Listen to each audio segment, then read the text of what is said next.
It's Friday night. My video was supposed to go out about 3 hours ago, and here I am filming a new one because none of the audio worked. So hopefully it'll work with this video. I'm filming on 2 cameras just in case. Hi, my name is Bethany and you're watching a Writing Werewolf video.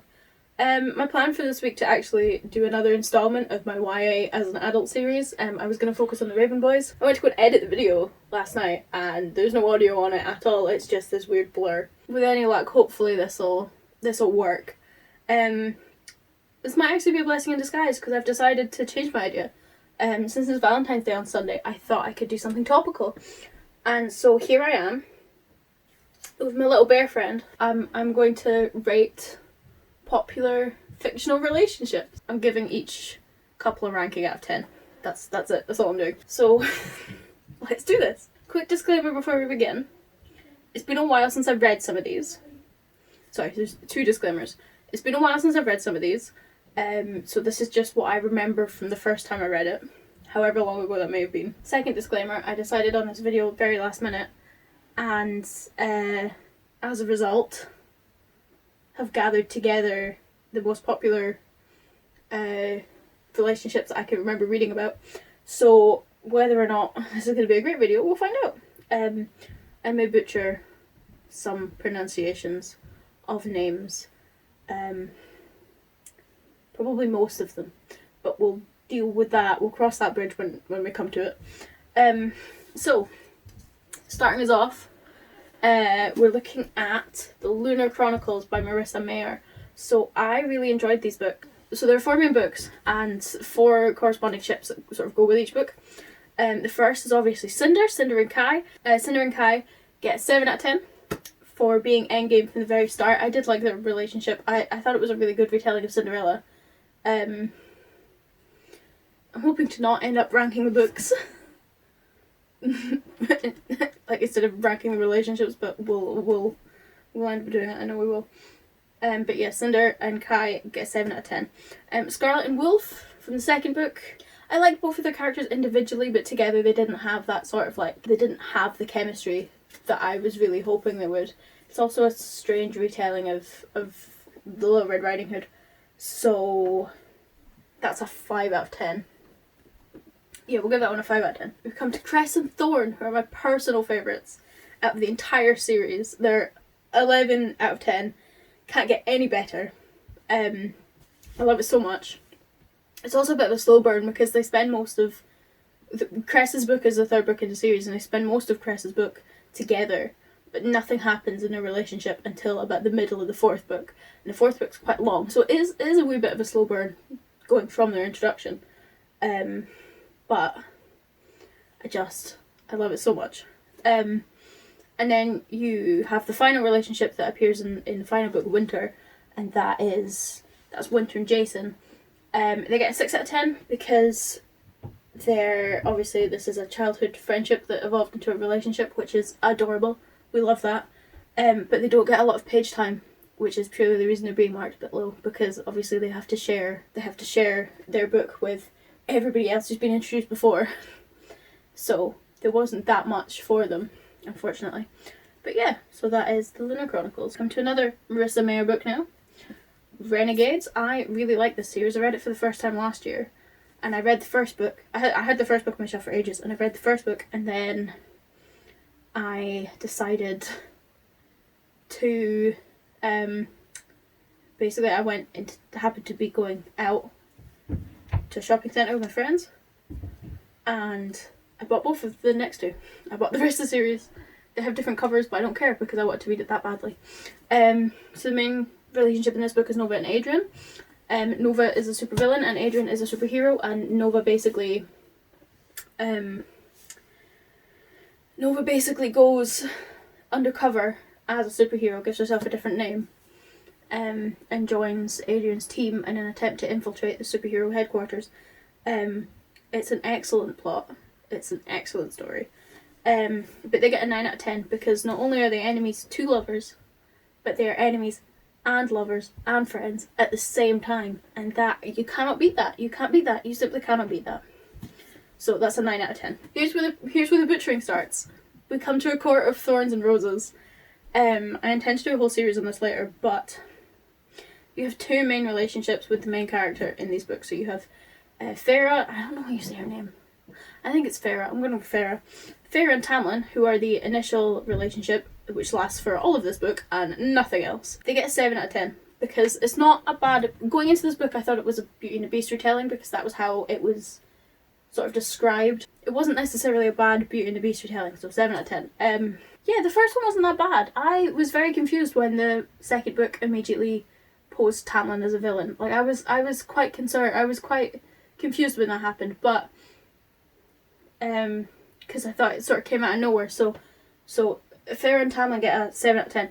Farah and Rhysand, however, get a 5 out of 10 for it just didn't feel like a real relationship to me, to be honest.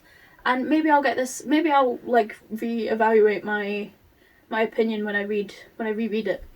But for the most part, I just didn't get it. I didn't get why they were so into each other. I mean, he was pretending being basically evil.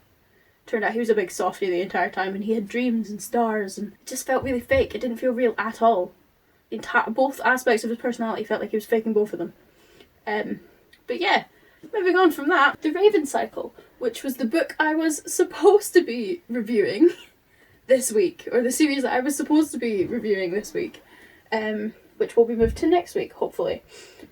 So with The Raven Cycle, there are two main relationships within the sort of core group. Well, technically there are three, but one of them only lasts like half of book 2 or half of book 3. I don't have Blue and Adam on my list, but they would get like a 4 out of 10 for like communication issues. They had potential, but they also had communication issues. But the main relationships, you have Blue and Gadsby, who get a 9 out of 10 for going on romantic midnight drives where they just don't talk to each other and they just hold hands and don't tell anybody. And I think that is a fantastic, like, I just think that's such a nice portrayal of like quiet romantic love. They're also like the ultimate slow burn because it takes them 4 books to get together or to do anything. And then you have Adam and Ronan, who it also takes 4 books to get together. They also get a 9 out of 10 because they are so protective of each other and it's so sweet. And we just love Adam and Ronan. And I also included Mora and the Grey Man. Mora is Blue's mother in the series, and the Grey Man is an assassin. So Mora and the Grey Man, they sort of get together later on in the series. And do you know what?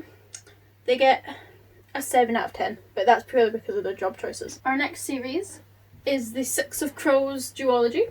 There are about like 6 main characters, and they all sort of, it's one of those ones where they all split off into, it's like the Lunar Chronicles, they all end up in their relationships. Inej and Kaz get an 11 out of 10 because they are the perfect slow burn. They are constantly, they are just, oh my god. I was so satisfied when I got to the end. He came up with a plot to rescue her at the beginning of Crooked Kingdom. It's just, I have to. You have to give them an 11 out of 10. I mean, how could you not give them an 11 out of 10? My bear agrees. Jesper and Wylan get a 9 out of 10 because of what happened with them. Kuai. I'm bad at names. I mispronounce all the words that I speak because I learn everything from books and not speaking to people. That's just how it works. Yeah, because of that moment where Wylan and Kuai were had basically switched appearances and they look like each other. That's why they only get a 9 out of 10. Otherwise, they are amazing. And Nina and Matthias get a 6 out of 10. I never liked that because he's mean to her, but the ending of Crooked Kingdom... See, normally they would get like a 3 for that, but the ending of Crooked Kingdom brings it up to a 6. So then we have a book that I haven't read in several years now, and that is The Song of Achilles. So the main relationship in this book is Achilles and Patroclus. And if I'm pronouncing that wrong, blame Julian, who just taught me how to pronounce it on YouTube. Anyway... They get an 8 out of 10 for the tragic ending, and if I remember correctly, it has been a while since I read this, if I remember correctly, they never, got their sort of, never really came to fruition, long term, obviously because Achilles was murdered. Well, not murdered, he died in war, which I guess is not technically murder, even though it should be murder. Yeah, from what I remember correctly, never really realised their full potential, and that is why They only get an 8 out of 10, even though they were so adorable together. Next up is The Gentleman's Guide to Vice and Virtue, where we have Monty and Percy away on the Great Tour of Europe, which I learned was an actual thing for the first time the other day. They were adorable. I love them. But they get a 7 out of 10 because they have major communication issues. Mostly Monty. Monty doesn't know what he's doing when it comes to talking to other people. But yeah, a 7 out of 10 communication issues. Otherwise, amazing. And last but not least, we have a book that I have not read, again, in several years. Heartless by Marissa Mayer, again. So in this book you have Kath and Jest, and Kath is the Queen of Hearts. And I just think this book, the relationship is a tragedy, to be honest. It's so tragic. But they get an 8 out of 10 for the tragedy and for the potential that they never lived up to because of their tragic ending. That is all of the books on my list, all of the relationships in those books. It's a bit different, but I'm slowly running out of time to get this uploaded during the week. Follow me on Twitter and Instagram, the links will be down below. Check out my blog for my book reviews. Link to that will be down below as well. I also post weekly vlogs, or I will be soon. I posted one so far, so it's not really a weekly thing if I've only posted one, but I should be posting another one on Sunday this week. Yeah, check out my vlog. Check out my last video, which was my January wrap up and my February TBR. I'm doing really well, by the way. I've read 2 books so far. Yeah, so next week's video will be my impressions of Raven Cycle now that I'm reading it as an adult and not a teenager. The first video in that series is already up. I read Twilight. And you know what? It's not actually that bad. Yeah, this has been a Valentine's Day writing werewolf video. And I hope you enjoy the rest of your weekend. Bye!